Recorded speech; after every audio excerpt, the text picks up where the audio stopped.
अब सीताराम कैसो वहीं से बचत बचावत नवंबर में 1812 में, जैसे हम पहले वहाँ बताए, वह पहुँचे आगरा। तो मामा गए, अजूटन का सलाम करे, फिर उन अजूटन से मिलवाइन। सीताराम जिंदगी में कबो अंग्रेज देखे नहीं रहे उससे पहले। वह तिलोई में अंग्रेज के कौन काम, कोनो अंग्रेज अवते नहीं रहा।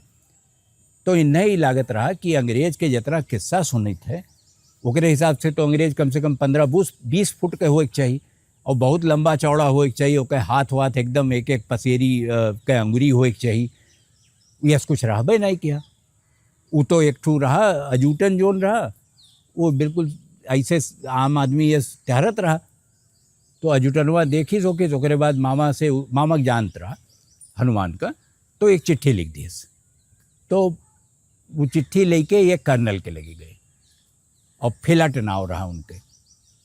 तो कर्नल के लगे पहुँचे तो कर्नल देखी सो के कुछ बतियान, और उसके बाद कही कि एक चिट्ठी वो लिख दी, कहीं डॉक्टर के लगे ले जाओ, इनके जांच हुई और जांच हुए के बाद पता चली कि ये भर्ती हो कहूँ है कि ना है।